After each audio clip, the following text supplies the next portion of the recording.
आज हमारे साथ स्टूडियो में वरुण श्रीवास्तव हैं। Varun Srivastava is a IITian turned social activist. Tell us about Upay. तो उपाय में we have 44 centres pan India, all started by volunteers. 7 to 8 cities में हम काम करते हैं एंड अभी तक हमने करीब 12,000 बच्चों को इम्पैक्ट किया है। मोदी जी का पावर में आने के बाद कि बहुत सारे इंटरनेशनल एनजीओज भी और इंडियन एनजीओज भी बंद किए। देखिए, ये अगर मोस्ट एनजीओज एक प्रॉफिट मेकिंग वेंचर है या ब्लैक मनी को कन्वर्ट करने के लिए, क्या ये सही है? तो इसमें सच्चाई तो डेफिनेटली है। वरुण जी, जब आप इंजीनियरिंग कर रहे थे, हाउ वाज द एजुकेशन? मैं ITI छोड़ के आया तो एक बहुत बड़ा वो घर में था कि पता नहीं अब क्या करेगा।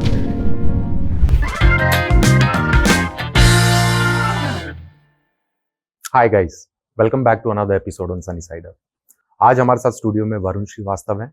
Varun Srivastava is a IITian turned social activist. वरुण ने बहुत सारे सोशल कैंपेन्स बहुत ही सक्सेसफुली एग्जीक्यूट किए। तो बस ज़्यादा डिटेल्स मैं आपको ना देते हुए आइए मैं आपको वरुण से मिलाता हूँ। So first of all Varun, thank you for coming.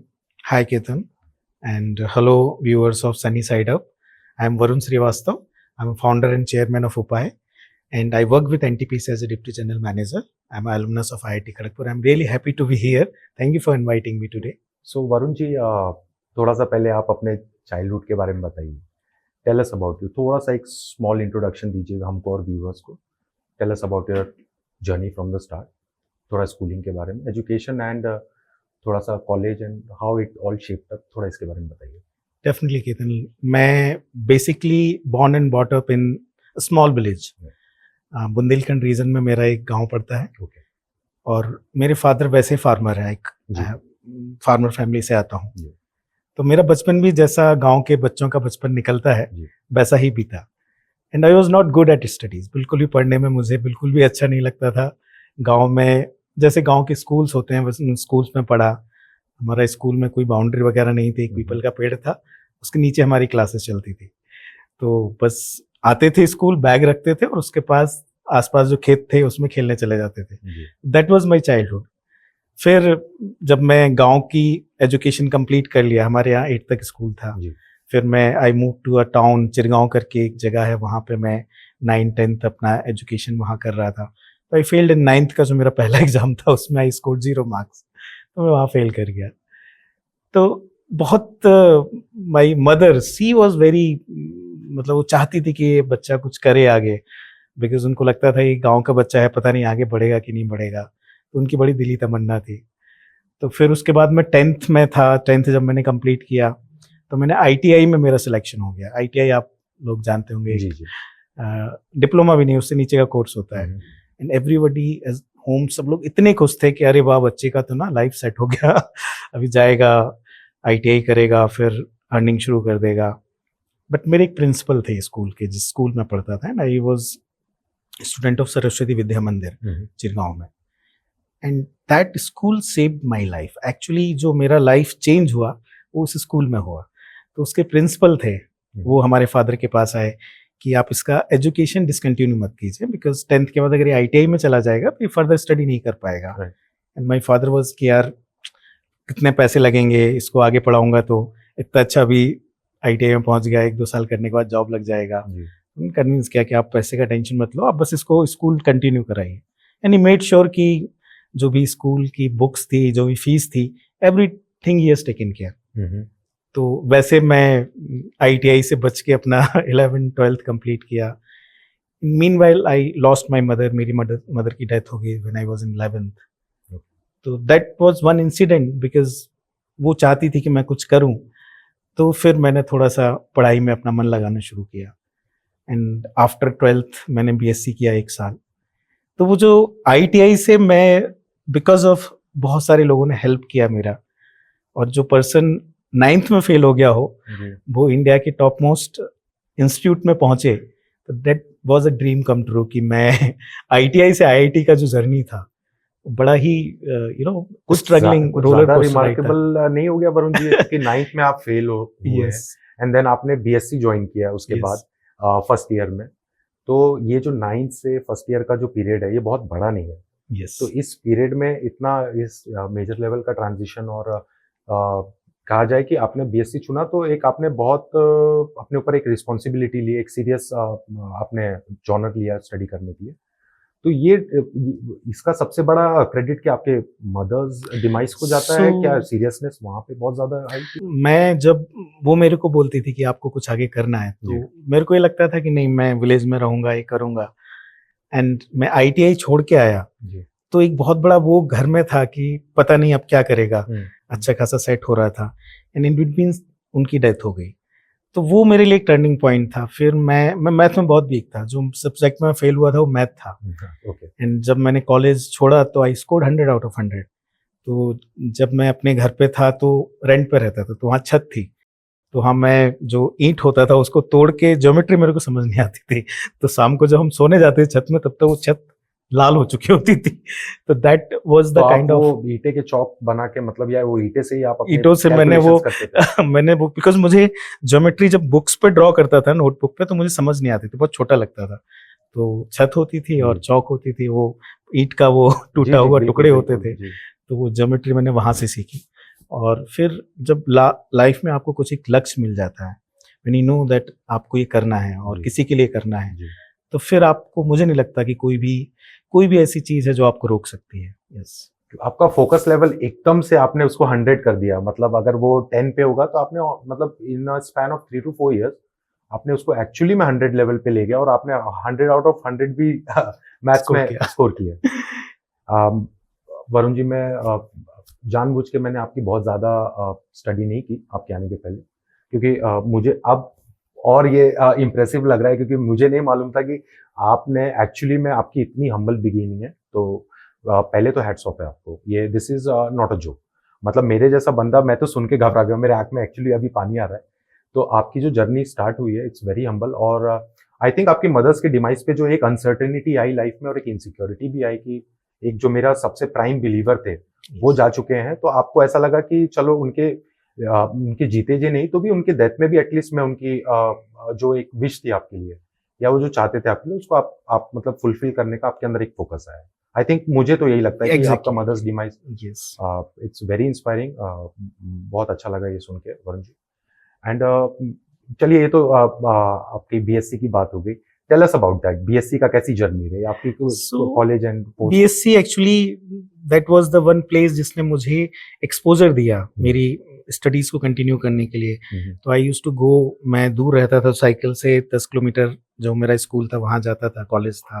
और उस लाइब्रेरी को मैंने यूज़ किया आईआईटी की प्रिपरेशन के लिए, बिकॉज उस समय इतने पैसे नहीं थे कि हम अलग से कुछ प्रिपरेशन कर पाते। And during the BSc first year मैंने आईआईटी का प्री एग्जामिनेशन क्लियर किया। तो समहाउ मुझे लगता है कि सारे डॉट्स कनेक्ट होते गए।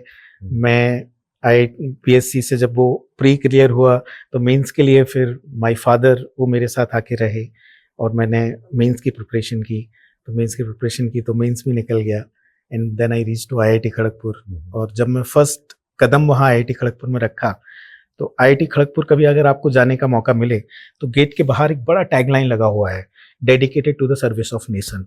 तो मैं बड़ा कनेक्ट कर पाया उससे कि शायद मैं लाइफ में पता नहीं कहाँ होता, मैं आईटीआई में होता, लाइफ में कुछ लोगों ने मुझे एक दूसरा चांस दिया जो शायद सबको नहीं मिलता। जी, उस चांस से मैं आज यहाँ पहुंचा हूँ। तो शायद मेरी जर्नी या मेरा जो लक्ष्य है वो ये है कि मुझे अपनी लाइफ को राष्ट्र की सेवा के लिए समर्पित करना है। तो दैट इज हाउ मैं थोड़ा सा अपना एक जो कंपल्सन सा फील हुआ मुझे, एक बर्डन होता है ना कि जब आप बैठते हो तो देखते हो कि आपकी लाइफ में किसने कितना कंट्रीब्यूट किया, दैट रोलर कोस्टर राइड यहाँ तक आपको लेके आई। तो God has been very graceful और काइंड फॉर मी। तो वहाँ से फिर थर्ड ईयर में I got opportunity to work in Madrid, Europe में। मेरा 2-3 मंथ का एक इंटर्नशिप था, वहाँ मुझे प्री प्लेसमेंट ऑफर मिला। कहाँ पर था ये यूरोप में, स्पेन में, मैड्रिड जो सिटी है, तो मैड्रिड में एक टेलीफोनिका करके कंपनी थी, तो I was working there for 2.5 months I was there. तो आप एक सोचिए, एक बच्चा जो एक छोटे से गांव से निकल के आया हो, जिसने, जब मैं बचपन में था तो मुझे याद है कि जब मैं किसी मैरिज में जाता था या किसी फंक्शन में जाता था तो मेरे पास जो बेस्ट ड्रेस होती थी वो मेरी स्कूल ड्रेस होती थी। तो मेरे स्कूल में 2 ड्रेस थी, एक वाइट ड्रेस जो हम लोग एक सेट फ्राइडे या कुछ दिन पहनते थे, और एक खाकी पैंट, और तो that used to be my best dress जो मैं वहां पहनता था। तो मैं वो शादियों में वो ड्रेस पहन के जाता था, everybody used to make fun of me कि अरे ये बच्चा क्या पहन के आ गया, स्कूल नहीं है ये।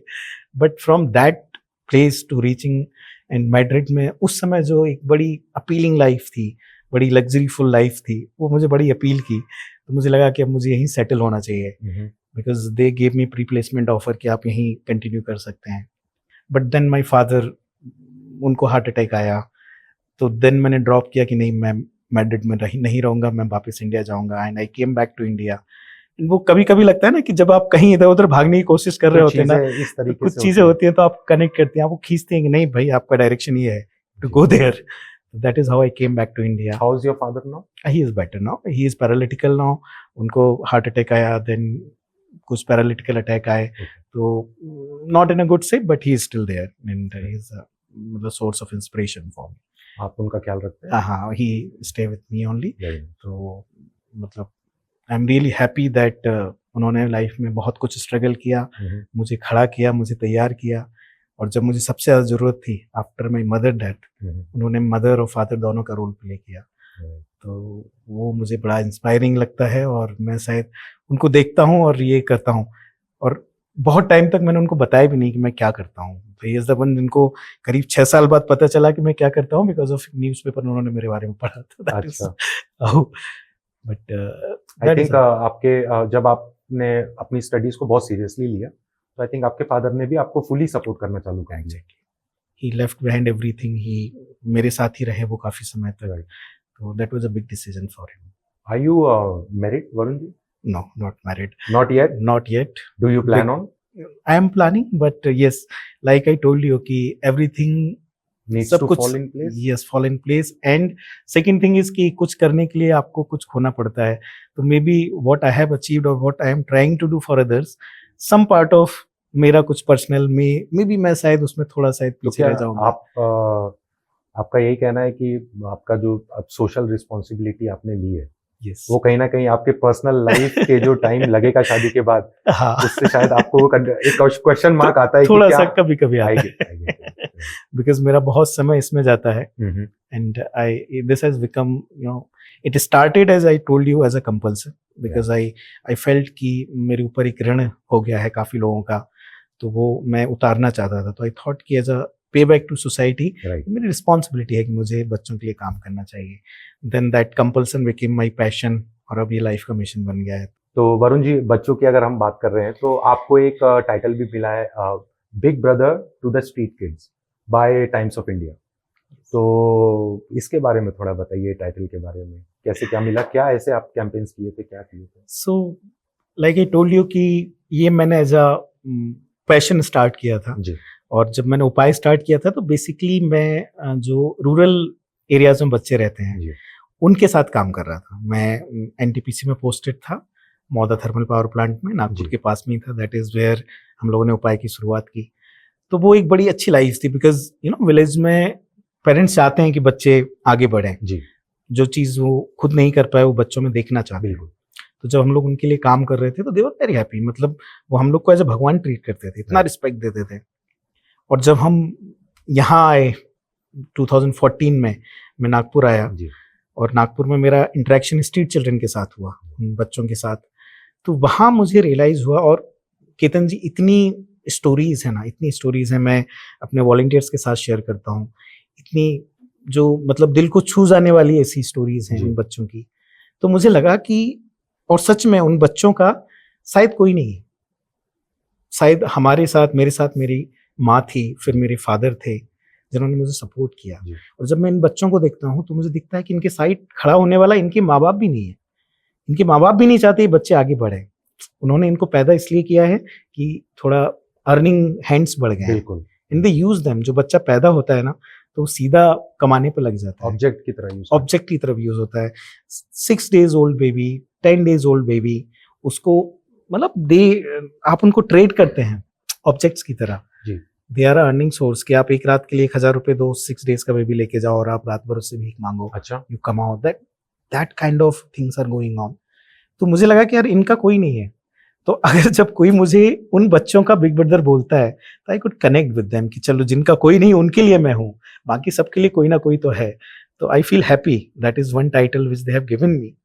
तो आई कुड कनेक्ट एंड मेरा बस यही है कि उनको, मुझे नहीं पता कि मैं उनकी लाइफ में क्या चेंज कर पाऊंगा, मैं उनको एजुकेट कर पाऊंगा या मैं उनके आगे लेके जाऊंगा, पर I will be that safe space जो मुझे अपनी मदर में, अपने फादर में, इनमें दिखता था, शायद उन बच्चों को मुझ में दिखेगा।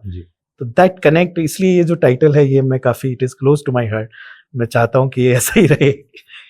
वरुण जी, आपने सिर्फ बच्चों के लिए नहीं, आपने अंडर प्रिविलेज्ड चिल्ड्रन के अलावा वुमेन सेक्शन के लिए भी बहुत सारा काम किया, उसके बारे में प्लीज थोड़ा बताइए। सो एक्चुअली मैंने जैसे आपको बोला कि मैंने स्टार्ट किया गांव के बच्चों के साथ, फिर मैं स्ट्रीट चिल्ड्रन से मिला।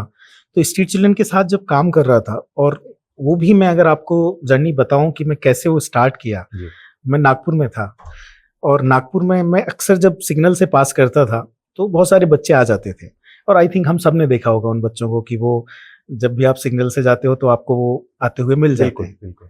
तो मैं ऐसे ही एक शाम को उस सिग्नल पे खड़ा था, बहुत सारे बच्चे भाग के मेरी तरफ आ रहे थे, और मैं ना अपनी जेब में कुछ कॉइन रखता था। मुझे लगता था कि वो मिलेंगे तो मैं 1-2 रुपए दे दूंगा, एंड आई फेल्ट सेटिस्फाइड कि अरे मैंने कुछ दिया उनको। तो एक बच्चा था जिसकी गोदी में एक 4-5 महीने का एक बेबी वो कैरी कर रहे थे, तो वो बच्चा पीछे रह गया। ये 10 बच्चे भाग के आ गए क्योंकि सिग्नल का टाइम हो रहा था, तो उनको लगा कि जल्दी से पहुंच जाऊंगा। तो वो जो छोटा बच्चा था, जो एक छोटी बच्ची वो कैरी कर रहा था, वो धीरे धीरे चल के आ रहा था, शायद उसके पैर में कुछ प्रॉब्लम होगी। तो एट फर्स्ट साइट मुझे लगा कि शायद है ना, थोड़ा वो होते हैं ना बच्चे नाटक कर रहे होते हैं टू इवोक सिंपैथी, कि शायद आउट ऑफ सिंपैथी कुछ दे देंगे, एग्जैजरेट करके। तो मुझे लगा कि शायद ये वो बच्चा है, तो आई इग्नोर्ड हिम और सिग्नल हो गया, मैं आगे चला गया। फिर जाके मैंने सोचा कि यार इसको ऐसा करने से इसको मिला क्या, ये तो पीछे रह गया। अगर इसको सिंपैथी इन्वोक करनी होती तो ये आगे आके पैसे लेके जाता। तो आई केम बैक, आई फाउंड कि उस बच्चे को चलने में सच में तकलीफ थी। तो उन्हें पूछा क्या हुआ, तो उसका पैर जला हुआ था। तो मैंने उससे पूछा कि किसने पैर जलाया, ये जल गया या जलाया? तो बोला किसी ने जलाया। और आप विश्वास नहीं करेंगे, उसका पैर किसने जलाया था, शायद उस समय मैं विश्वास नहीं कर पाता, उसका पैर उसकी माँ ने जलाया था। मुझे लगा कि शायद स्टेप फादर ने जलाया होगा, या कोई गैंग होगी जो इन बच्चों से भीख मंगवाती है, उनने जलाया होगा, पर उसका पैर जलाने वाली उसकी माँ थी। और उसने किस लिए जलाया था? क्योंकि इस बच्चे ने बोला कि मैं उस छोटे बच्चे को कैरी करने, मेरे पैर में दर्द हो रहा है, तो आज मैं मांगने नहीं जाऊंगा। तो उसने जो खाना बनाने के बाद आग ही बचती है, उस पर उस बच्चे को पकड़ के खड़ा रखा, जिससे उसके पैर पूरे जल गए। तो मुझे लगा कि यार मेरे लिए सबसे जो सेफेस्ट प्लेस था मेरी माँ थी, और इस बच्चों के लिए इसकी माँ भी इसके साथ नहीं है। राइट। तो मुझे लगा कि अगर मुझे इन बच्चों के साथ कुछ काम करना है तो पहले इनकी मदर के साथ मुझे कुछ एंगेज होना पड़ेगा, otherwise they will not allow them, क्योंकि ये बच्चों के, इनके लिए सोर्स ऑफ इनकम है। तो that is how we started working with their mothers. तो उनके लिए हमने कुछ एंगेजमेंट प्रोग्राम शुरू किए, उनकी स्किल डेवलपमेंट पे काम किया, उनके लिए सिलाई और ऐसे छोटे छोटे, सो दैट एक अर्निंग बने, और दूसरा अर्निंग से ज्यादा उनका ट्रस्ट बने। तो इन बच्चों के साथ जब मैं यहाँ नागपुर में था, तो उनकी जो education was very tiny part, मतलब 1% भी मुझे नहीं लगता मैंने एजुकेशन के लिए कुछ किया। आई फेल्ट कि उनकी क्या प्रॉब्लम्स हैं, उनकी प्रॉब्लम्स में उनके साथ खड़ा हुआ। रात को 11 बजे, 12 बजे, 1 बजे जब उनको ज़रूरत पड़ी ना, मैं उनके साथ था। ऐसे हमारे हर एक वॉलंटियर्स ने वो कंटिन्यू किया। तो ऐसे उनके साथ हमने इंटरेक्ट करके 1 साल मुझे लगा उस एरिया में अपनी पैठ बनाने में। मुझे याद है यहाँ एक रेलवे स्टेशन के पीछे संतरा मार्केट एरिया है। जी। तो वहां पे जब मैं पहली बार गया था तो मैं यहाँ खड़ा नहीं हो सकता था। उसके 2 रीजन थे। एक तो इतना गंदा था कि वहां देख के आपको उल्टी आ जाती थी, और शाम को 5-6 बजे के बाद ना वहां पे मदर, फादर, बड़े बच्चे सब शराब और ड्रग्स लेके पड़े रहते थे। तो अगर आप गए तो आप बिना पेटे तो वापस नहीं आ सकते। और अगर आप कुछ बांटने चले गए ना तो आपको नोच लेंगे, चीट लेंगे, फाड़ देंगे। तो उस एरिया में जहां मैं 6 बजे जाने से डरता था, वहाँ अब मैं रात को 12-1 बजे भी कभी आता हूँ, जैसे मेरी ट्रेन लेट आई या फ्लाइट से कभी लेट आया तो मैं चला जाता हूँ। एक आध बार अभी भी वैसी व्यवस्था मिलती है कि वो अगर बहुत टाइम बाद जाता हो तो पहचान नहीं पाते, तो कुछ मिसबिहेव कर देते हैं। पिछली बार मैं आया था तो उन्होंने धक्का मुक्की कर दी थी, but still I feel safe. तो ऑर्गेनिकली हमें रियलाइज हुआ कि अगर मुझे स्ट्रीट चिल्ड्रन के साथ काम करना है तो पहले इनकी मदर के साथ काम करना पड़ेगा। फादर के साथ काम करना इम्पॉसिबल था, बिकॉज वो बहुत ही एग्रेसिव थे। तो इसलिए हमने मदर्स को चूज किया, एंड बहुत अच्छी सक्सेस स्टोरीज रही उसमें। मदर्स को हमने स्विमिंग वगैरह सिखाई, उन्होंने अपने छोटे छोटे स्टॉल लगाने शुरू किए, फुटपाथ पे किसी ने एक नींबू पानी का वो लगा लिया। तो इस तरह की चीज़ें थोड़ी सी हमारे लिए एक इंस्पायरिंग स्टोरी बनी राइट। और उससे हम बच्चों के साथ ज़्यादा काम कर पाए। और वुमेन लोगों के लिए आपने सैनिटेशन वगैरह हाइजीन पे भी बहुत अवेयरनेस फैलाया है। यस, हम लोग उसके बारे में? सैनिटरी पैड वगैरह डिस्ट्रीब्यूशन करना शुरू किया, अवेयरनेस स्प्रेड करना शुरू किया because they were not using it. Right. तो अभी तक हमने more than I think 7-8 lakh से ज़्यादा सैनिटरी पैड डिस्ट्रीब्यूट किए हैं। Right. और आप विश्वास नहीं करेंगे, क्योंकि मुझे लग रहा था कि ये लोग आई थिंक कपड़ा वगैरह यूज़ करते थे, जी। बड़े अनहाइजीनिक कंडीशंस में रहते थे। तो हमने सैनिटरी पैड लेके डिस्ट्रीब्यूट करना शुरू किया, तो फ्री ऑफ कॉस्ट दिया। जी। बट वो एक हमें बर्डन लगने लगा, क्योंकि हर बार खरीदना, बाँटना, हम्म। तो फिर हमें लगा कि पता नहीं हमें डिसकंटिन्यू करना चाहिए क्या। फिर हमने सोचा कि क्यों नहीं हम ट्राई करें कि अब ये खुद से कुछ 10% 20% हम इनसे चार्ज करना शुरू करें। और that is how we started. उनसे 10 रुपए का अगर एक पैकेट आ रहा है तो 5 रुपए मांगना शुरू किया। आप विश्वास नहीं करेंगे, अभी हम जितने सैनिटरी पैड डिस्ट्रीब्यूट करते हैं सारा का सारा वो खरीदते हैं एमआरपी पे। मुझे फ्री में कोई अब सैनिटरी पैड नहीं बांटना पड़ता। That much awareness we could create. उसका इंपॉर्टेंस उनको समझाया कि इवन अगर वो भीख मांगते हैं या पैसा कमा के लाते हैं डेली वेज वर्कर्स, तब भी उसमें वो सैनिटरी पैड खरीद के देते हैं।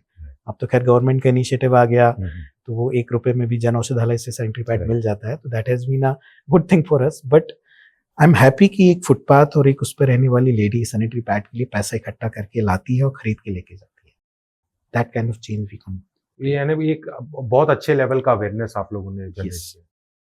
तो वरुण जी, ये सारे कैंपेन्स की अगर बात करें तो आपने एक एनजीओ भी सेटअप किया है बाय द नेम उपाय। टेल अस अबाउट उपाय। मैं चाहता तो मैं थोड़ा पढ़ सकता था, बट मुझे जेन्युइनली आपसे जानना था, और मैं चाहता हूँ कि मैं और मेरे व्यूवर्स साथ में उपाय के बारे में जानें। Tell us about. So work जब हमने स्टार्ट किया वो just out of passion start किया। आई टोल्ड यू हम 2-3 लोग थे, हम बस ऑफिस के बाद जाके पढ़ाना शुरू कर दिए थे। तो वाज नो ऐसा कुछ प्लान नहीं था कि मुझे एनजीओ स्टार्ट करना है।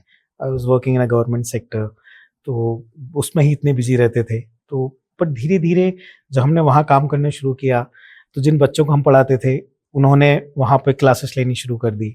तो हम फिर दूसरे गांव में मूव किए। तो ऐसा उस एरिया में काम करते करते एक सर्टेन पीरियड के बाद करीब 8 से 10 विलेजेस में हमारी प्रेजेंस हो गई। एंड वी न्यू कि यहाँ से मेरा ट्रांसफर हो जाएगा, I will not be here for long, या मैं हमेशा यहाँ नहीं रहने वाला। तो इस एरिया में अगर यहाँ के बच्चे इस इनिशिएटिव को आगे लेके जाएंगे तभी ये कंटिन्यू करेगा, अदरवाइज ये फेल हो जाएगा। तो no change can be brought अगर उस कम्युनिटी को आपने चेंज का पार्ट नहीं बनाया। तो वी थॉट कि हमें एक एनजीओ या एक ऑर्गेनाइजेशन ऐसी क्रिएट करना है which will not work as a regular NGO जो बाकी एनजीओ काम करती हैं। It will be a community driven initiative जिसमें कम्युनिटी के लोग काम करेंगे, कम्युनिटी के लिए काम करेंगे। तो हमने even it is very difficult to work in an NGO despite having your own full-time job. It's very difficult. I keep on telling my volunteers कि हमारे यहाँ जो भी volunteers हैं वो हैं जो अपना कुछ काम करते हैं उसके बाद उपाय में काम करते हैं। But I wanted to keep this ऐसे ही रखना चाहता हूँ, क्योंकि इतनी बड़ी प्रॉब्लम्स है ना कंट्री में, और अगर हर व्यक्ति ये सोचेगा कि जब उसका टाइम आएगा, जब वो अपनी रिस्पॉन्सिबिलिटी से फ्री हो जाएगा, एज के उस पड़ाव में पहुंचेगा जब सारी रिस्पॉन्सिबिलिटीज खत्म हो चुकी होंगी, तब सोसाइटी के लिए काम करेगा, तो शायद ये बहुत लेट हो जाएगा। और इतनी प्रॉब्लम्स हैं, और ये वाला जो आई वुड से क्लस्टर है जो जॉब करता है, जिसकी फैमिली भी है, तो अगर ये कंट्रीब्यूट नहीं करेगा तो एक समाज के बहुत बड़े वर्ग को हम सोशल कंट्रीब्यूशन से दूर कर देंगे। तो इसलिए उपाय एक रेगुलर एनजीओ नहीं है, it's a volunteer driven, I would से एक बहुत ही बड़ा मिशन है। सारे लोग वॉलंटियर्स हैं जो लीडरशिप रोल में है, और 8 साल मुझे लगते हैं एक विलेज को सेल्फ सस्टेनेबल बनाने में, क्योंकि मेरे बच्चे तब तक तैयार हो जाते हैं। तो उपाय में we have 44 centres pan India, all started by volunteers. 7 to 8 cities में हम काम करते हैं, एंड अभी तक हमने करीब 12,000 बच्चों को इम्पैक्ट किया है इन लास्ट 15 ईयर्स। तो उपाय हैव डिफरेंट इनिशिएटिव्स, जैसे जैसे नीड होती गई वैसे वैसे initiatives. Is it like 100% volunteer run NGO? Yes, it is a 100% volunteers and organization, but we have some skeleton staff to take care of the administrative work. कुछ documentation है, कुछ government officials के काम है, we have skeleton staff, but leadership team और जो volunteers हैं वो मैक्सिमम आई वुड से 96 to 97% वॉलंटियर्स एन ऑर्गेनाइजेशन। उपाय में बच्चों के लिए एजुकेशन के अलावा वरुण जी किन किन और एस्पेक्ट पे काम करते हैं? एब्सोल्युटली, आई वुड से एजुकेशन बहुत आई वुड से 50% उस पर हमारा फोकस है। जी, अदर देन दैट हम वैल्यूज पे काम करते हैं, ओके, बिकॉज मुझे सोशल लीडर्स तैयार करने हैं। राइट, मुझे वो बच्चे तैयार करने हैं जिनकी सक्सेस स्टोरीज ये नहीं हो कि उन्होंने लाइफ में क्या अचीव किया। ओके, जब वो आए, कभी आप मुझे मेरी तरह उनको भी बुलाओ पॉडकास्ट में, जी, तो यहाँ इसलिए खड़े होके ना आए कि मैं आईआईटी से अलुमनस हूँ या मैंने एनटीपीसी में डिप्टी जनरल मैनेजर हूँ। शायद मेरे क्रेडेंशियल्स नहीं है, आपने मुझे इसलिए नहीं बुलाया। आपने मुझे बुलाया कि मैं सोसाइटी के लिए कुछ करता हूँ। जी, तो मेरे आगे आने वाले बच्चे भी यही क्रेडेंशियल्स लेके आगे आए कि उनकी लाइफ की सक्सेस स्टोरी ये हो कि उन्होंने कितने बच्चों की लाइफ चेंज की। राइट।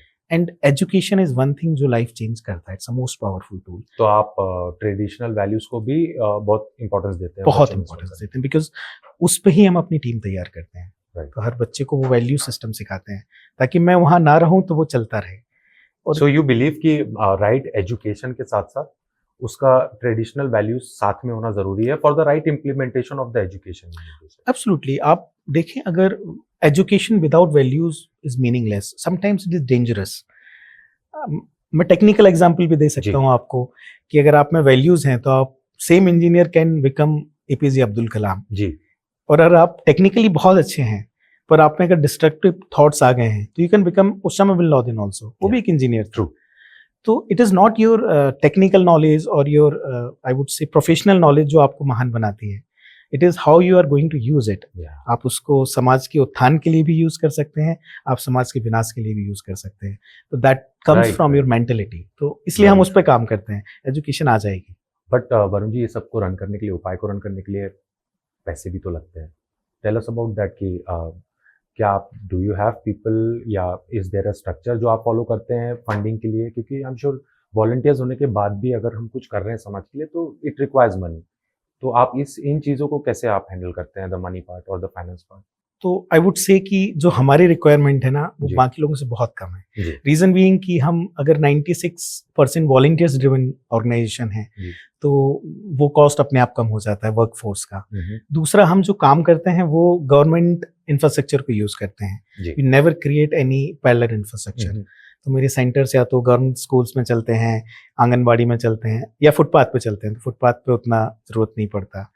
थर्ड इज कि हम सब जॉब कर रहे हैं, तो apart from time we contribute our own salary से कुछ पैसे Okay. डालते हैं। सो वॉलंटियर्स भी हेल्प करते हैं? Volunteers financially? बहुत ज्यादा, मतलब Very nice. 10 to 20% हमारा जो contribution that comes from volunteers. Very nice. तो जब आप अपना पैसा देते हैं, आप अपना टाइम देते हैं, तो आपको लगता है मेरी चीज है ना, तो जी। एक ओनरशिप आता है। आता है। तो वो एक है। But still because we are working with street children, और एजुकेशन सिर्फ पार्ट नहीं है, we have to take care of there. जैसे घर में बच्चा होता है ना, आपको बच्चे को रेज करना है जी, तो उसकी सब जरूरतें आपको देखनी है। बिल्कुल। उसका हेल्थ देखना है, उसका फूड देखना है, उसके कपड़े देखना है। तो वो सब चीज हम इनको देते हैं। हमारा एक डे केयर सेंटर है जहाँ बच्चे आते हैं, तो सुबह हमारी गाड़ी जाती है, उनको लेके आती है, नहलाते हैं यही कपड़े पहनाते हैं, खाना खिलाते हैं। बेसिकली आप you want to give them a proper childhood जहाँ पे वो हर एक्टिविटी को कर पाए, एजुकेशन से लेके स्पोर्ट्स तक, मतलब वो हर चीज कर पाए। सो अगर मैं देखूं केतन जी, तो इन बच्चों के पास कपड़े, मकान, जो बेसिक नेसेसिटीज है ना, वो ठीक है, इनके पास नहीं है। मैं उसके लिए बॉदर भी नहीं करता। मेरे लिए सबसे बड़ा प्रॉब्लम है ना कि इनको चाइल्डहुड नहीं मिल रहा, और चाइल्डहुड उनका फंडामेंटल राइट है। बिल्कुल। और मैं जो ये पूरी जर्नी है ना उपाय की, this is not about right to education, this is about right to childhood. यार वो बचपन है, उनको मिलना चाहिए, वो एक्सीलेंट डिजर्व करते हैं। जी, नो मैटर वो फुटपाथ पे पैदा हुए हैं, ये उनकी गलती नहीं है कि वो फुटपाथ पे पैदा हुए हैं। People like us who have everything. एक चाइल्डहुड फुटपाथ पर रहने वाले बच्चे की नीड बहुत छोटी होती है। बिल्कुल। I उसको understand. जस्ट आप प्यार से एक अच्छा सा स्पेस दे दीजिए। हम्म, वो बस एक हैप्पी स्पेस में क्रिएट कर रहा हूँ, मैं safe कुछ नहीं space, मांग happy रहा। space, very true. बस जहाँ आके वो अपने आप को एक्सप्रेस कर सकें, जी, जी, जहाँ अपने प्रॉब्लम्स को शेयर कर सकें। आप कभी आइए हमारे सेंटर पे और उनकी हंसी को देखिए। मैं आता हूँ, मैं हमेशा उनका वीडियो बनाता हूँ, because that inspire me a lot. बहुत सुकून मिलता है तो आपको बहुत देख के। सुकून मिलता है। तो this is not a fight for education और बेसिक नेसेसिटी, वो सर्वाइवल के लिए अच्छा है, हम्म, पर I am fighting for their childhood. वो एक उनका अधिकार है। आपने उपाय पे काम चालू किया वरुण जी, तो गवर्नमेंटल अथॉरिटीज बोलिए या गवर्नमेंट डिपार्टमेंट्स, इनसे कोई हेल्प या कैसा रहा आपका सो जब हम लोग स्टार्ट कर रहे थे, like I told you, I was there in, हम फंडिंग का बात कर रहे थे। जी, जी, फंडिंग बहुत कम है बट जरूरत बहुत है। जी। तो since we all are in corporate, तो हम ट्राई करते हैं कि कॉर्पोरेट सीएसआर के थ्रू, इंडिविजुअल फ्रेंड्स के कंट्रीब्यूशन के थ्रू हम कुछ डोनेशन रेज कर सकें। राइट। एंड मैंने एक अच्छा काम किया कि मैंने इस ग्रुप को, जो प्रिविलेज्ड है, जो कनेक्शंस रखता है, Right. उसको मैंने सोसाइटी की नीड से कनेक्ट कराया। तो नागपुर में एक NADT है जो आई थिंक IRS ऑफिसर्स का ट्रेनिंग इंस्टीट्यूट है, तो उनके साथ हमारा कोलैबोरेशंस हुआ। तो बहुत सारे IAS IPS एडमिनिस्ट्रेटिव ऑफिसर्स, उनको रियलिटी से अवगत कराया कि ये रियलिटी है। तो कभी अगर ऐसी कोई ज़रूरत पड़ती है और सही वर्क होता है, जब आप सही इंटेंशन से जाते हो, तो आपको एडमिनिस्ट्रेटिव हेल्प मिलती है। I would have been lucky enough कि चाहे मैं पुलिस के साथ काम किया हूँ, क्योंकि जब स्ट्रीट चिल्ड्रन के साथ काम करते हो तो पुलिस के साथ बहुत क्लोज इंटरेक्शन बिल्कुल होता है। बिल्कुल। बच्चे खो जाते हैं, ट्रैफिकिंग हो जाते हैं, इन सब केसेस में, बट उनका बहुत सहयोग मिला, चाहे हॉस्पिटल अथॉरिटीज हो। पॉलिटिक्स को समहाउ वी थॉट कि हम इसको इन्वॉल्व नहीं करेंगे। From the day one we thought कि हम किसी भी पॉलिटिकल पर्सन से कभी कोई हेल्प नहीं मांगेंगे। तो इन 15 सालों में ना हमने किसी पॉलिटिकल पर्सन को कभी अपने प्रोग्राम में इनवाइट किया, ना हम उनके पास कभी कोई सहायता के लिए मांगने गए। और भगवान की दया से अभी तक सब अच्छे से चल रहा है। इनिशियली थोड़ा सा लोग रुष्ट हो गए क्योंकि हमने सरपंच को भी कट ऑफ कर दिया। पर इसका रीजन क्या है? इसका रीजन ये था कि मुझे रियलाइज हुआ कि आज सपोज उस गांव में इस पर्टिकुलर पार्टी का सरपंच है और आज वो हमारे साथ खड़ा हुआ है, कल वो पार्टी चेंज हो जाएगी, वो किसी और पार्टी का सरपंच जाएगा और वो टाइप कास्ट कर देते थे, यार ये तो उसके लोग हैं। तो आई नेवर वांटेड दैट, क्योंकि हमारा इंटेंशन ही नहीं था, हम किसी और चीज के लिए काम कर रहे थे। तो एक सरपंच आके हमारे जो हेड ऑफ द प्लांट थे उनसे कंप्लेन किए। उनको लगा ये NTPC का इनिशिएटिव है, तो बोले कि आपके एक एम्प्लॉय ने हमारे गांव में एक कार्यक्रम किया और जनप्रतिनिधि को नहीं बुलाया, ऐसे कैसे हो सकता है, ये तो प्रोटोकॉल तोड़ दिया। तो मेरे हेड ऑफ द प्लांट ने मुझे बुलाया, तो मैंने उनको ये समझाया कि सर ये NTPC का कार्यक्रम नहीं है, तो प्रोटोकॉल नहीं आता है, और हम जब जनता के साथ डायरेक्ट बात कर रहे हैं तो जनप्रतिनिधि के थ्रू जाना ये संभव नहीं है। हम रात दिन वहीं रहते हैं, शायद हमारी और आपकी प्रेजेंस लगभग बराबर है, जितने लोगों को आप जानते हैं उतनों को हम जानते हैं। तो धीरे धीरे उनको भी तैयार शायद महसूस हुआ कि ये लोग किस मकसद से यहाँ आए हैं। तो पहले बहुत अपोजिशन मिला, लोकल जो पॉलिटिशियंस थे उन्होंने भी तंग करना शुरू किया, बट एक समय के बाद उनको समझ आ जाता है कि ये पर्सन कैसा है। तो टच वुड अभी कोई भी इंटरफेरेंस किसी भी पॉलिटिकल पर्सन का हमारे किसी भी सिस्टम में नहीं होता। हाँ, खुद से वो आके कुछ कर देते हैं तब हम देखते हैं, पर हम कभी किसी के पास नहीं जाते, अप्रोच नहीं करते, ना उनको किसी फंक्शन में बुलाते। कितने भी फंक्शन आप उठा के देख लेना हमारे किसी भी लेवल पे। तो अभी आप कितने सिटीज में हैं उपाय? सो वी हैव 9 सिटीज हमने कवर किया हुआ है और 44 सेंटर्स हैं जी। तो अलग अलग सिटीज में अलग अलग सेंटर्स हैं। तो आप ये भी देखिए कि हम दक्षिण में, साउथ में हम बेंगलोर में काम करते हैं, हम ईस्ट में पुणे में काम करते हैं, वेस्ट में कोलकाता में काम करते हैं। 2 साल पहले हमने मेघालय नॉर्थ ईस्ट में भी काम करना शुरू किया।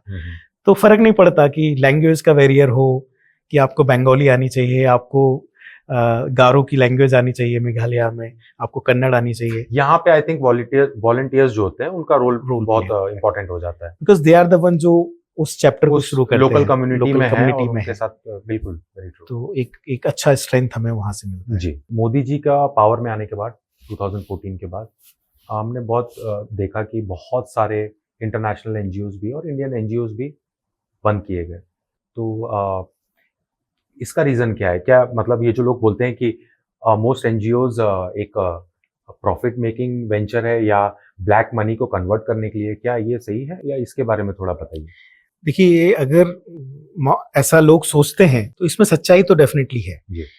क्योंकि आप अगर देखें ना तो इंडिया में मोर देन 1 मिलियन एनजीओज काम कर रही हैं, बहुत वर्षों से काम कर रही हैं और बहुत पैसा एनजीओ सेक्टर्स में गवर्नमेंट के थ्रू, इंटरनेशनल उसके थ्रू आता है। तो अगर सही से काम किया होता तो शायद काफी कुछ प्रॉब्लम सॉल्व हो गई होती। तो कहीं ना कहीं तो कुछ गड़बड़ है और वो गड़बड़ दिखती है, क्योंकि जब हम एनजीओ सेक्टर में आए तो लोग आते हैं, अपफ्रंट आते हैं कि आपको हम इतना पैसा देंगे, आप इतना कैश में वापस कर देंगे क्या? ओके।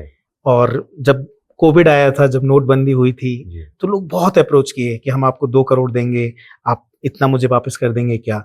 तो जब मेरे पास लोग आ रहे हैं, दैट मीन्स लोगों के पास जाते होंगे। इट इज मोर अबाउट कि आप अपनी इंटीग्रिटी को कैसे मेंटेन करके रखते हैं। तो मेरे लिए क्या है, और आई थिंक अगर एनजीओज इस मॉडल पे चली जाएं तो शायद जो वो चीज कर रहे हैं वो शायद अच्छे से कर पाएंगे। मैं एनजीओ से, अपनी ऑर्गेनाइजेशन से कुछ चेष्टा नहीं रखता कि मुझे कुछ मिले, क्योंकि मेरी अपनी एक जॉब है और मैं इसको एज अ पैशन काम करता हूँ। तो मैं चाहता हूँ कि कुछ कंट्रीब्यूशन हो, कुछ इम्पैक्ट क्रिएट हो। जब एनजीओ आपका प्रोफेशन बन जाती है, जब आप उससे अपनी जीविका भी निकालने की कोशिश करते हो, तो जो आपका इंटीग्रिटी है वो अगर एक पैसे के लिए भी वीक होती है तो आप 1 करोड़ का भी घपला करते हो। आप विश्वास नहीं करेंगे, 2 साल पहले एक समय के बाद मेरे पास सिर्फ 2 महीने का बफर था, 2 महीने का मेरे पास फंड था और मुझे लगा कि अगर 2 महीने बाद मेरे पास पैसा नहीं आया तो मैं शायद जो सेंटर्स पे एक्सपेंडिचर है वो नहीं कर पाऊंगा। और इसी बीच मेरे पास एक पर्सन आया जो मुझे 2 करोड़ रुपए लेके आया था एंड ही वाज आस्किंग कि मुझे बस 10% कैश में रिटर्न चाहिए। मैंने उसको भगा दिया। मेरी टीम के कुछ लोग नाराज हो गए कि यार आप कैसे हो, यार वो कुछ गलत नहीं बोल रहा है, वो एक्सपेंडिचर सिर्फ 10% मांग रहा है, आप उसको फीस समझ के दो। पर मैंने कहा यार मैं आज फीस समझ के दूंगा, कल आप क्या समझ के और लोग क्या करेंगे। एक बार हमने शुरू किया तो इसका अंत नहीं जी है। बिल्कुल। और 2 महीने की जगह हम क्या होगा, कुछ दिन बंद कर लेंगे फिर शुरू कर लेंगे, और वैल्यूज पे कंप्रोमाइज नहीं करेंगे। और टचवुड आज तक हमने उन वैल्यूज को इंटैक्ट रखा। हम स्ट्रगल करते हैं, हम परेशान होते हैं, पैसे नहीं होते हैं, पर हम किसी से ऐसा कोई पैसा नहीं लेते जो हमारे काम का नहीं। हाँ, मतलब आपका ये कहना है कि बहुत अच्छे लोग हैं इस कंट्री में जो अच्छा काम कर रहे हैं, लेकिन सारा जो गेम है वो इंटेंशन का है यस, कि आप अच्छी सोच से कर रहे हैं, आप सोसाइटी के लिए करना चाह रहे हैं कि आप खुद के लिए करना चाह रहे हैं। और हुआ है। आई थिंक गवर्नमेंट ने बहुत सारे एनजीओ को बंद किया और लिटरली वहां प्रूफ हुआ कि वो फॉरेन से जो फंड लेते थे उसको जी बिल्कुल, कुछ गलत बिल्कुल। इंटेंशन से यूटिलाइज कर रहे थे, कुछ तो टेररिस्ट एक्टिविटी को फंड कर रहे थे। तो बीच में हमने किसी एक सर्टिफिकेट के लिए अप्लाई किया था, government has been very stringent. अभी हमारा प्रॉपर सीआईडी चेक हुआ, प्रॉपर पुलिस वेरिफिकेशन हुआ, हमारे घर पे जाके सीआईडी पता करके आई क्या हुआ। कौन सी ईयर की बात है ये रिसेंटली भी 2 साल पहले की बात है। ओके, सो बेसिकली जो हम न्यूज़पेपर में पढ़ रहे हैं कि गवर्नमेंट बहुत स्ट्रिक्ट है एनजीओस को लेके, यस, वो it has been happening since 2014। Exactly, and it should be there. बिल्कुल होना चाहिए, क्योंकि ये जो पैसा है जिसके लिए आ रहा है उसके लिए पहुंचना चाहिए, किसी की जेब नहीं भरनी चाहिए।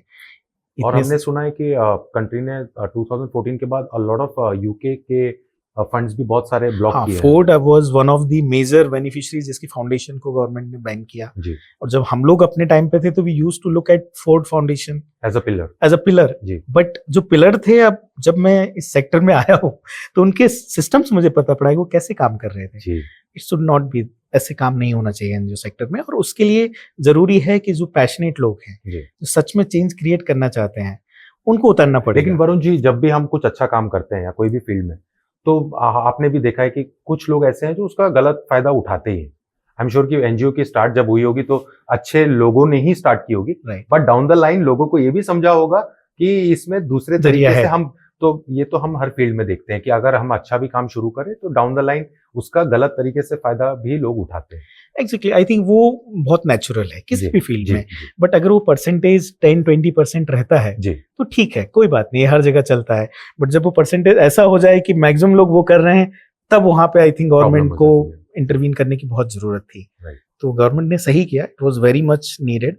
और आई होप अब जो काम होगा वो सही लोग काम कर रहे होंगे, चैनलाइज पैसा सही जगह होगा। तो इतना पैसा जो आता है वरुण जी, आपके हिसाब से बताइए कि इनका मेन जो जो ये ब्लैक मनी की आप बात करें, इंटरनेशनल फंडिंग की बात करें, तो जिसकी कोई ट्रेसिंग नहीं है, तो इनका एक्चुअल यूटिलाइजेशन किन चीजों पे होता है आपके हिसाब से? सो आई थिंक अब उसमें लोग अलग अलग अपने वेडेंटर जो भी उनके हैं इंटरेस्ट वो स्प्रेड करना चाहते हैं।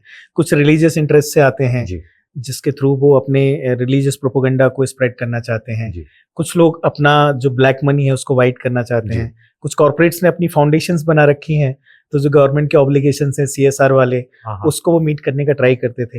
But now system is very beautifully design by government.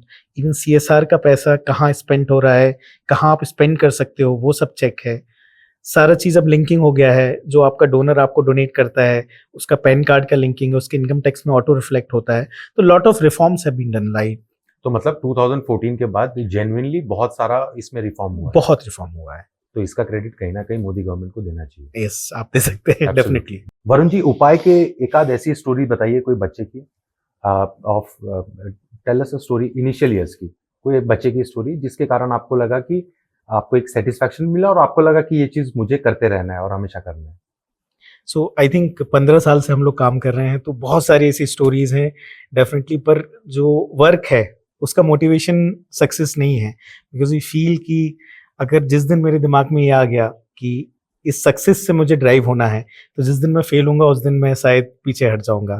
But in the process we could produce some enormous ऐसी सक्सेस स्टोरीज थी जो मुझे टच करती हैं या जो कभी कभी बीच में मोटिवेट करती रहती है। तो एक बच्ची की स्टोरी है, उसका नाम शीतल है, एंड वो हमारी सीताबर्डी सेंटर की, जो हमारा फर्स्ट सेंटर था फुट पाठशाला, उस सेंटर की बच्ची है। वो बच्ची वहाँ फुटपाथ पे रहती थी, उसके फादर रिक्शा पुलर थे। तो उस बच्ची ने उपाय की इस जर्नी में उसने अपना ग्रेजुएशन कंप्लीट किया। ग्रेजुएशन कंप्लीट करने के बाद उसने एक कैफे में जॉब किया, एंड उस जॉब से वो अपनी फैमिली को टेक केयर कर रही है। मोस्ट इंपॉर्टेंट पार्ट इज कि वो सब प्रोसेस जो उसने किया, उसके बाद उस सेंटर पे एज अ वॉलंटियर, वो एज अ लीडर उस सेंटर को रन भी कर रही है, और अभी उसकी शादी हो गई है। तो अब उसकी इच्छा ये है कि उस फुटपाथ से हट गई है, वो एक घर में एक रेंट पे स्पेस लेके अपनी फैमिली को वहां रेज करेगी। तो एक ही जो जनरेशन शिफ्ट है कि एक जनरेशन पिछले 3 जनरेशन से उस फुटपाथ पर रह रही है, इस जनरेशन को हमने ब्रेक किया कि उसने लाइफ में कुछ अचीव किया, अपनी जनरेशन के लिए कुछ कर रही है, और साथ में उस फुटपाथ से हटके एक मेन स्ट्रीमिंग लाइन में आई है। एक स्टोरी और है, एक जो हमारी बच्ची थी, बड़ौदा के एक छोटे से गांव से निकल के आई थी, उसके फादर की एक छोटी सी परचून की शॉप थी। उस बच्ची ने IIIT इलाहाबाद से जेई का एग्जामिनेशन क्लियर किया, IIIT इलाहाबाद से बीटेक कंप्लीट किया। अभी वो बैंगलोर में क्वालकॉम एक कंपनी है, उसमें उसका पैकेज मेरे से ज़्यादा है। She is earning more than 30 lakhs कुछ। उसने अपनी सिस्टर को MBBS में एडमिशन कराया। तो ये मेरे लिए एक अच्छी खुशी की बात है कि अगर आपका बच्चा आपसे अच्छी पोजीशन में पहुंच जाता है, तो as a father, as a parents और एज अ टीचर आपके लिए ये एक अचीवमेंट वाली बात होती है। तो उसने उस फैमिली को ही पूरा चेंज कर दिया, अपना टेक केयर किया, अपनी सिस्टर को भी आगे लेके गई। तो ऐसी बहुत स्टोरीज हैं, बट आई थिंक ये 2 स्टोरीज हैं जो मेरे दिल के बहुत करीब है। यस। उपाय में वरुण जी, आपका एक आपने भी एक अपना एक एजुकेशन स्ट्रक्चर रखा है, तो ये तो अब चलिए अपन अब उपाय से हटके अपने इंडियन एजुकेशन सिस्टम पे बात करते हैं कि आपको क्या रियलाइजेशंस आए अपने एजुकेशन सिस्टम को लेके कि ये सही है या क्या फ्लॉज दिखे आपको, उसके बारे में बताइए। सो आई थिंक जब हमने शुरू किया था तब ट्रेडिशनल एजुकेशन सिस्टम था, एंड 2020 में न्यू एजुकेशन पॉलिसी जब से आई है NEP, तो उसमें काफ़ी रिफॉर्म्स हुए हैं। पर जो बिगेस्ट चैलेंज मुझे लगा एज अंडर प्रिविलेज चिल्ड्रन, अगर मैं स्ट्रीट चिल्ड्रन की बात करूं कि एक फुटपाथ पर रहने वाला बच्चा, तो आज की डेट में अगर मुझे कुछ अर्निंग कैपेबिलिटी तक पहुंचना है तो मुझे ग्रेजुएशन तो मिनिमम करना ही है ना, उसके बाद भी अनएम्प्लॉयमेंट है। अब आप उस बच्चे के बारे में सोचो जो 6 दिन का था तब से पैसा कमा रहा है, और जब वो 7 या 8 साल का है तब उस पर उस परिवार का जिम्मेदारी आ गया है, तो 13-14 साल का उसके पास समय नहीं है।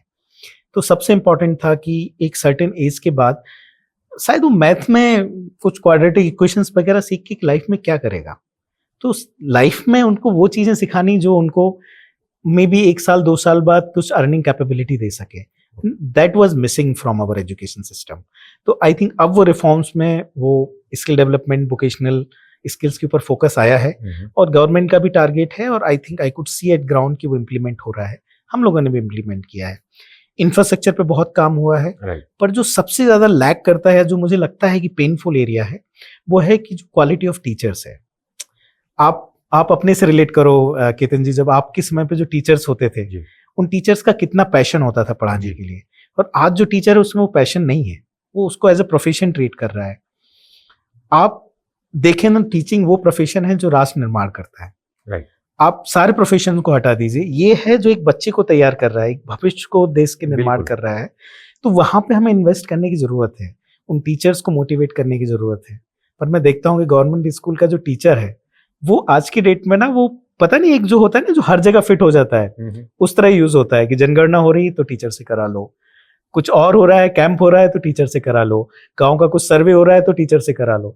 तो मैं देखता हूँ कि वो शायद साल में 30-40% पढ़ाते हैं, बाकी % बस गवर्नमेंट का काम कर रहे होते हैं। तो जो इतना इंपॉर्टेंट प्रोफेशन है, इतना इंपॉर्टेंट रोल है, उसको आपने वैल्यू नहीं दिया।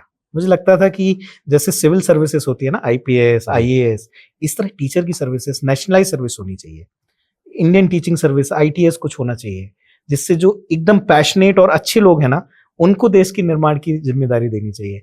वो जिम्मेदारी चली जाती है बहुत ही कम पढ़े लिखे या जिनका मोटिवेशन उतना नहीं है, और वो सिस्टम भी वैसा बन गया है। वैसे नहीं गवर्नमेंट तो बहुत वरुण जी ट्राई कर रहा कैसे है। इसको लाइक अगर आप कहते हैं कि एजुकेशन सिस्टम हमारा ठीक है, पढ़ाने वाले बेटर होने चाहिए, एग्जैक्टली। तो इसको कैसे इम्प्रूव कर सकते हैं सो आप? मुझे लगता है कि जैसे मैंने बोला कि अगर एक ये कॉम्पिटिटिव एग्जाम्स के थ्रू टीचर्स आए, जी नेशनलाइज हमने कुछ राइट सर्विस निकाल दी जी जिसमें उनको 6-7 मंथ्स का हम ट्रेनिंग दे रहे हैं, हम्म, और मे बी स्टेट सब्जेक्ट ना छोड़ के इसको सेंट्रल सब्जेक्ट में ले लिया, हम्म, तो मेरे ख्याल से वो क्वालिटी हम इम्प्रूव कर सकते हैं। बिल्कुल बिकॉज अपने जो विलेज हैं जहाँ पे ये स्कूल्स हैं, बेसिकली आप देखेंगे ना बच्चे का भविष्य इसी एज में चेंज होता है 6 to 14 ईयर्स में। Right. उसके बाद वो एक पाथ पकड़ लेता है। तो इन विलेज में जाने वाला टीचर है ना, वो इतना मोटिवेटेड होना चाहिए कि उस विलेज में जाके काम करे। तो लोग हैं, मोटिवेटेड लोग हैं, चाहे वो MSW के थ्रू आ रहे हों या किसी उसके थ्रू आ रहे हों, फेलोशिप के थ्रू आ रहे हों, बट एक नेशनलाइज टीचिंग सर्विस एग्जामिनेशन होनी चाहिए जहाँ पे मोटिवेटेड लोग रिक्रूट हों, ट्रेंड हो, और उनको ही हम वहाँ भेजें। हालांकि जो पुराना रिक्रूटमेंट वाला टीचर्स का ग्रुप है वो वहाँ रहेगा, तो कुछ साल लगेंगे हमें उस पर्टिकुलर एरिया में चेंज लाने के लिए, मॉडिफाई करने में but still I think this is the right time कि हमें वो इनिशिएट करना चाहिए। राइट दैट आई फील कि this is the major thing which required it our current education system. तो ऑटोमेटिकली अगर टीचर्स की क्वालिटी सुधरेगी तो automatically more competitive kids will come. Definitely हर चीज में, नॉट ओनली कंपटीशन, उनका एक अच्छा वैल्यू सिस्टम भी आएगा। बिल्कुल बिल्कुल। तो वो बहुत इंपॉर्टेंट है, देश के निर्माण के लिए उन बच्चों की आवश्यकता है। वरुण जी बच्चों को पढ़ाते पढ़ाते क्या डाउन द लाइन कभी कुछ ऐसा लगा कि यार इन बच्चों से कुछ ऐसा सीख लिया जो मुझे भी मतलब पता नहीं था, या ऐसा कुछ, बच्चे या फिर मुझे ऐसा फ्रेज करना चाहिए कि कुछ ऐसा बच्चों से सीखा जो आपको लगा कि नहीं हम बड़ों को भी ये चीज सीखनी चाहिए? बिल्कुल, बच्चे आपको बहुत सिखाते हैं। बेसिकली बच्चे वो चीजें कर जाते हैं ना जो एज ए बड़े आप नहीं कर पाते हो। और सबसे अच्छी चीज मैंने बच्चों में सीखी ना, जो बचपना है ना वो बड़ों में होना चाहिए, वो हम मिस कर देते हैं। तो जैसे बच्चे कुछ भी करके ना भूल जाते हैं, कुछ भी करके भूल जाते हैं। आप कुछ भी उनसे कोई भी बड़ी सी बड़ी चीज करके ना वो भूल जाएंगे, अगले दिन याद नहीं रखेंगे। हम लोग उसको ना जीवन भर याद रखते हैं और वो हमारे बैक ऑफ द माइंड में आती रहती है। कल मैं IIT दिल्ली में था तो मैं उनसे बात कर रहा था, तो उन्होंने बोला कि IIT में सुसाइड केसेस बहुत बढ़ गए हैं। तो पूछा क्यों बढ़ गए हैं, तो बोले लोग चीज़ों को लेके परेशान होने लगते हैं। तो मैं फिर देखा कि ये बच्चा है। मैं आपको अभी एक स्टोरी बताता हूँ। मैं कल अपने आज भी वॉलंटियर्स को बता रहा था, मैं दिल्ली में था, अभी 1 हफ्ता पहले की बात है। तो कभी कभी बच्चों की ऐसी छोटी छोटी चीज़ें आपको वो कर देती हैं। एक बच्ची थी मेरी, वो कुछ खाना बनाने के लिए जा रही थी और उसके घर में सिलेंडर लीक था। तो वो सडन इतना भरा हुआ था गैस कि वो जैसे ही उसने एक मोमबत्ती लेके जा रही थी, उसने गेट खोला और वो ब्लास्ट हो गया। तो बच्ची पूरा जल गई, बहुत बुरी तरीके से जल गई। Somehow we took her to the hospital. अब अपना आपको हेल्थ सिस्टम पता है कैसा है, तो she has to wait almost an our.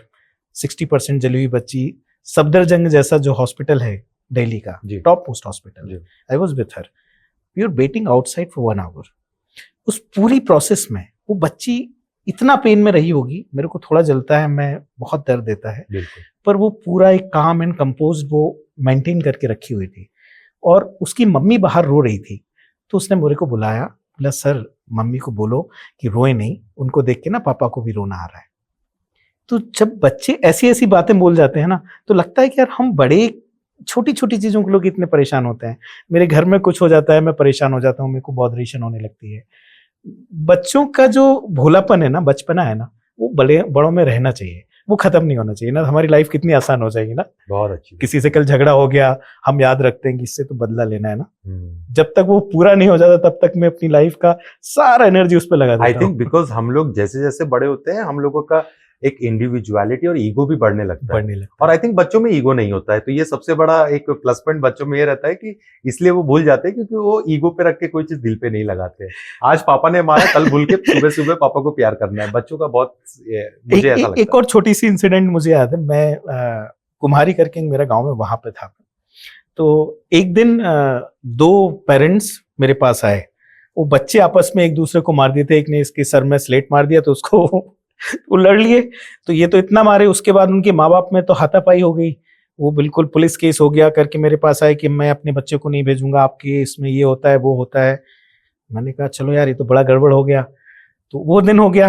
अगले दिन मैं गया तो जब मैं एंटर कर रहा था, वो दोनों बच्चे मस्त खेल रहे हैं। मैंने कहा यार तुम्हारे चक्कर में तुम्हारे माँ बाप कोर्ट कचहरी कर लिए, तुम लोग यहाँ खेल रहे हो। फिर उनके माँ बाप को बुलाया कि आप देखो, जिनके लिए आप लड़ लिए ना, इन बच्चों में इतना भोलापन, इन्हें याद नहीं रहता। आपने अपनी दुश्मनी पैदा कर ली, ये इन्हीं के साथ खेलेंगे। Right. तो ये जो है ना, ये बड़ा इनोसेंस है बच्चों में, वो इनोसेंस बड़ों में मैनिपुलेशन में कन्वर्ट हो जाता है, वो इनोसेंस खत्म हो जाता है। और वो इनोसेंस थोड़ा रहना चाहिए बड़ों में। थोड़ा इनोसेंस रहना चाहिए। वरुण जी, इतने सारे बच्चों को पढ़ाने में तकलीफ तो होती होगी, बच्चे पढ़ना नहीं चाहते हैं आजकल, उसके बारे में बताइए, कैसे आप उनको मेंटली कैसे इसमें इंडल्ज कैसे करते हैं? बच्चे पढ़ना नहीं चाहते, इनिशियली बच्चे नहीं पढ़ना चाहते, तो हम लोग तो बच्चों के साथ खेलने जाते हैं, पढ़ने तो मैं जाते ही नहीं हूँ, मैं कभी नहीं जाता। मैंने बहुत पहली बार जब पढ़ाना शुरू किया था तब मैंने पढ़ाया बच्चों को, उसके बाद मैं जाता हूँ, उनके साथ टाइम स्पेंड करता हूँ, फ्रेंडली बिहेवियर करता हूँ। पढ़ने के नाम पे बच्चे आओ तो उनका ऐसा रहता है कि आज मुझे घर में खाना बनाना है। अगर आप लड़कियों को पूछोगे, आप बोलोगे पढ़ने आ जाओ, तो आज घर में खाना बनाना है। आज मम्मी नहीं आई तो बच्चे को, छोटा भाई बहन है उसको देखना है। तो बहुत सारे बहाने हैं उनके। और हम लोग भी जब बच्चे थे तो ये सब बहाने लेके जाते थे। तो मैं उनको बोलता हूँ, बेटा मैं तुम्हारा फादर जैसा हूँ, ये सब हम करके आए हैं जो तुम मुझे बता रहे हो ना, ठीक है, तुम मुझे मत चलेगा, ये तुम कुछ और सोच के आओ, नया कुछ सोच के आओ। तो अभी ये सब चीज मुझे मिली नहीं कुछ कि वो कुछ नया लेके आए हो, सब वो जो पुरानी ट्रिक्स हमारी और आपकी एज में चलती थी ना, वो लेके आते चल रही है। तो पकड़ में आ जाते हैं। वरुण जी, जब आप इंजीनियरिंग कर रहे थे तो वो जो कुछ साल आपके गए, तो इंजीनियरिंग फेज के बारे में बताइए, वो कैसा था? हाउ वाज द एजुकेशन, और कैसे दोस्त बने और क्या क्या चीजें रही उसके बारे में बताइए। बड़ा इंटरेस्टिंग फेज था केतन जी। जब मैं फर्स्ट टाइम आईआईटी खड़गपुर में पहुंचा, तो जैसे मैंने आपको बताया कि वो एक टाइटल की राष्ट्र की सेवा के लिए समर्पित मुझे इंस्पायर किया। फिर मैं जब हॉस्टल में पहुंचा तो ये मेरा लाइफ ना ऐसा रोलर कोस्टर चला, कभी ऐसे गया कभी ऐसे गया। तो जब मैं फर्स्ट ईयर में था तो एक बच्चा होता है ना जो बहुत समय तक बंद के रहता है। तो मैंने आपको बताया कि मैं बड़ी हम्बल बैकग्राउंड से आया, तो मेरे घर में टीवी नहीं थी। और टीवी हम कैसे देखते थे, मुझे याद है कि हमारे गांव में एक टीवी हुआ करती थी। तो जब शक्तिमान आता था तो वो छत पे टीवी रखते थे और फुल वॉल्यूम में ओपन करते थे, तो ताकि आसपास के जितने घर है ना सबको वो टीवी का आवाज सुनाई दे। तो हमने टीवी देखी नहीं, बट हमें स्टोरी याद होती थी क्योंकि हम डायलॉग सुन रहे होते थे वो। तो ऐसे हमने टीवी देखी। तो फर्स्ट टाइम जब मैं वहां गया तो मुझे टीवी फ्री मिली। हमारा एक कॉमन रूम था, वहां टीवी थी, टेबल टेनिस थी। तो मैं यूजली ऑफिस कॉलेज का जैसे ही मेरा लेक्चर खत्म हो, तो मेरा जो फर्स्ट ईयर हॉस्टल था तो नया बना था, तो वो 4th फ्लोर पर था, तो लिफ्ट नहीं था। तो वो ऐसा होता था कि शाम को 4-5 बजे हम वापस आते थे ना, स्नैक्स के लिए मैस जाना होता था, वहीं पे टीवी होती थी। तो मैं सोचता था कि यार मैं स्नैक्स करके फिर वो 4 मंजिल चढ़ूंगा, फिर रात को वापस आऊंगा तो डिनर करूंगा। तो अपना फिर ऐसा हुआ कि मैं वहीं बैठ गया, स्नैक्स किया और फिर वो 4-5 घंटे टीवी देख रहा हूँ और रात को 11 बजे वापस जा रहा हूँ। तो आप सोचो, मैंने 1 साल सिर्फ टीवी देखी वहां और सिर्फ हिंदी मूवीज देखी। मतलब ऐसा जो 15 साल का मेरा वो था ना, बैकलॉग था ना, वो कंप्लीट किया मैंने। तो that was the funniest thing. Then I used to be very friendly with जितने भी हमारे लोग थे उनके साथ। तो मेरा जो रूम था वो एक कॉमन रूम की तरह होता था कि सारे लोग मेरे रूम में आ जाते थे। तो कुछ भी कर रहे हैं हम लोग, बैठ के गाना कंपोज करना शुरू किए। ऐसे कुछ भी फालतू आइडियाज आते थे। इंजीनियर्स के तो बहुत आइडियाज रहते हैं, फालतू आइडियाज जो आपको लगता था आप बहुत अच्छा कर रहे हो। तो आई यूज्ड टू राइट। तो मेरा लिखने का आदत था, तो मैं पोएम्स लिखता था। तो मैंने सोचा यार गाना लिखूंगा, तो हमने एक गाना लिखा, जो राइम्स करके गाना बनते हैं ना, वो वाले गाने लिखे। तो 1-2 लोग आ गए जो गिटार बजाने लगे। तो 1 साल हमने गाना बनाने में निकाल दिया। और अगर मैं अभी आपको वो गाना भेजूंगा ना तो आप हंसोगे कि यार इन्हें 1 साल इसमें काम किया। इंजीनियरिंग ऐसा था। But IIT Kharagpur was one thing जिसने मुझे सेव किया मेरी लाइफ को। आई वुड से कि मुझे उस विलेज से और यूरोप तक जाने में जो मेरी जर्नी थी, बिल्कुल उसको कहीं ब्रेक नहीं होने दिया। और समाओ अगर आप थोड़ा रिसर्च करेंगे तो as compare to other IITs, IIT Kharagpur से बहुत ज्यादा सोशल वर्कर्स निकले हैं। वन ऑफ माय सीनियर, इस बार उन्हें पद्मश्री से अवार्ड मिला, इस name is Vinayak Lohani, one of my inspiration. वो उन्होंने सब कुछ छोड़ दिया। His I am IIT Kharagpur, I am Calcutta. तो कहीं वो मैजिक वो स्लोगन में तो नहीं है? जो वो स्लोगन है, वो कुछ करता है। वो कुछ करता है क्योंकि उन्होंने आईआईएम से पास आउट होने के बाद अपनी एक संस्था एस्टेब्लिश की और ट्राइबल्स बच्चों के एजुकेशन के लिए काम कर रहे हैं। Very nice. तो वो खड़गपुर इज डेफिनेटली, बट मेरे स्कूल ने मेरी लाइफ को बहुत इन्फ्लुएंस किया, क्योंकि जो वैल्यूज हैं, जो थॉट प्रोसेस है, वहां से डेवलप हुआ। बट सोसाइटी के लिए मुझे कुछ करना है ये वैल्यूज मुझे आईआईटी खड़गपुर ने सिखाया, Right. और ये भी सिखाया कि फेल होने से नहीं डरना है। द फियर ऑफ फेलियर जो था ना, वो खड़गपुर से निकल गया। अदरवाइज डर लगता था कि मैं कैसे करूँगा, क्यों करूँगा। जब मैं छोड़ के आ रहा था मैड्रिड से, तो बहुत दर्द हो रहा था कि यार कितनी अच्छी लाइफ है, कहाँ जा रहा हूँ। बट जो आईआईटी खड़गपुर का जो स्ट्रॉन्ग फाउंडेशन था ना, उसने मुझे प्रिजर्व करके रखा, और जो आज मैं हूँ शायद उसकी एक बहुत बड़ा कंट्रीब्यूशन है। राइट। दोस्त इंजीनियर्स की, वो कुछ भी कर सकते हैं अब ना, वो जी। वैसे हो गए हैं कि एक्सपर्टीज की जरूरत नहीं है ना। सोशल वर्क में मेरी कोई एक्सपर्टीज नहीं है, बट आप मुझे किसी भी टॉपिक पे अभी बात करने के लिए बोल दीजिए, मैं एक्सटेम्पर बात कर सकता हूँ, तो वो इंजीनियरिंग से ही आ सकता है। Right. जब मैं अपने कॉलेज में था, तो एक वो होता है ना कि हमको कॉलेज में सैटरडे छोले भटूरे मिलते थे, चालू तो कर। हमने छोले भटूरे कभी खाए नहीं थे। तो अब ऐसा होता था कि हम लोग रात भर कुछ ना कुछ कर रहे होते थे, और वो करके जब सुबह होती थी तो वो या तो 1 बजे सोते थे, 2 बजे सोते थे, तो फिर सीधा 9 बजे जब क्लास होती तब उठते थे। तो फिर उस दिन क्या करते थे, हम सोते ही नहीं थे, हम सोचते थे कि अब मैं ना छोले भटूरे खाएंगे सुबह, फिर सोने जाएंगे। तो वो जो फर्स्ट 2 लेक्चर्स होते थे ना, वो मिस हो जाते थे। बेसिकली वो छोला भटूरा मिस नहीं करना है, कुछ भी हो जाए। तो वो एक बड़ा फनी होता था कि सब जाग रहे हैं और जाग के सब एक साथ मैस पहुंच के छोले भटूरे दे रहे हैं, तो मैस वाले भैया भी परेशान कि यार ये क्या हो गया। एंड हमारे यहाँ एक कैंटीन था जो फुल नाइट खुला रहता था, यूज्ड टू कॉल इट छेदीज करके उसका नाम था, ये एक्सपायर्ड नाउ। तो रात को वहाँ पे जाके हम लोग अच्छा कुछ खा पी के, तो वो खाना पता नहीं क्यों एक वो होता था। एंड हमारे एक बड़ा बर्ड था जो बहुत कॉमन था वहाँ पे, they used to call bhat. Bhat means the brain storming, कि आप किसी चीज को लेके कुछ बकवास कर रहे हो, सोच रहे हो, चर्चा हो रही है, तो वो चर्चा होती रहती थी। आप कहीं भी जाइए ना, आपको 10 लोग चर्चा करते हुए मिल जाएंगे। या बास्की कोर्ट में कोई चर्चा कर रहा होगा, कोई किसी ऐसा टी स्टॉल पे बैठ के चर्चा कर रहा होगा, कोई ऐसा टहलते हुए चर्चा कर रहा होगा। तो IIT used to be those discussion points, जहाँ कुछ नहीं है, मतलब Kharagpur was jungle, it was. IIT ने आपको इंजीनियर बनाया बेटर कि बेटर जुगाड़ू बनाया? बेटर जुगाड़ू बनाया। हमारे यहाँ एक लड़का था, इनफैक्ट मैं I can share that story also, his name was Mahesh Babu. तो महेश बाबू का रूम, मतलब अगर आपको यूट्यूब पे कभी सर्च करो ना, search Mahesh babus IIT Kharagpur room, अच्छा। विल बी मेस्मराइज्ड, क्या रूम था उस बच्चे का। तो उसने अपनी सारी चीज ना जुगाड़ से कर रखी थी। It is 2009। उसका जो डोर था ना, वो ऑटोमेटिक था। ऑटोमेटिक मतलब वो बंद हो जाता था, और उसके लिए क्या किया था उसने, मैग्नेट लगा रखी थी, वो जो इलास्टिक होती है रस्सियां, वो लगा रखी थी। उसका बेड था, वो स्लाइडिंग बेड था।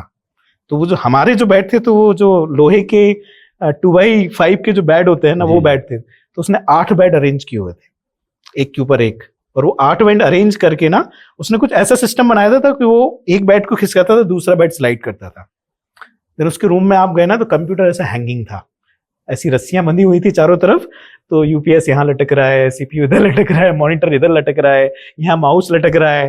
तो आप वो कहीं से स्टार्ट करेगा, कुछ वायर को शॉर्ट करेगा तो उसका पीसी स्टार्ट होगा। तो इतनी जुगाड़ कर रखी थी ना उसने। तो वो एक रूम था जो हम लोग भी अपने रूम में क्रिएट करने की कोशिश किए कि यार डोर तो बंद होना चाहिए ऑटो में। ये तो इतना नहीं किया, तो बिस्तर से नहीं उठना है, बिस्तर से नहीं उठना है, नींद डिस्टर्ब नहीं होनी चाहिए। कोई आया बंद करके भाई चले जाओ। These crazy things we did in IIT, and there was a crazy हमारे यहाँ बड़ा अच्छा एक illumination का competition होता था। okay. तो we used to make कुछ चटाई बनाते थे दियों की, और बहुत अच्छा स्ट्रक्चर क्रिएट करते थे, and that used to be बड़ा कंपटीशन होता था। तो एक बड़ा यूनिक कल्चर था वो। अभी भी आई थिंक देखेंगे तो बहुत बड़े बड़े चटाइयाँ, सारे बच्चे एक टाइम पे दियों से वो जला के, दिवाली के टाइम पे एक कॉम्पिटिशन होता था। तो I was in RP hall, और वो भी एक बड़ा राइवलरी चलती थी हॉल्स के बीच में, because there used to be a general championship. तो वो एक हॉल दूसरे हॉल के लिए लड़ाई होती रहती थी। तो इंटर हॉल होता था, इंटर हॉल, हॉल दुश्मन दुश्मन होते थे। तो वो एक हॉल जो एक दूसरे के एडजेसेंट होते थे, तो सारे बच्चे एक यहाँ खड़े होके यहाँ से उस हॉल को बहुत जोर से चिल्लाते थे, फिर उधर के बच्चे यहाँ के लिए चिल्लाते थे। तो एक वो बड़ा एक अच्छा एलिमेंट होता था।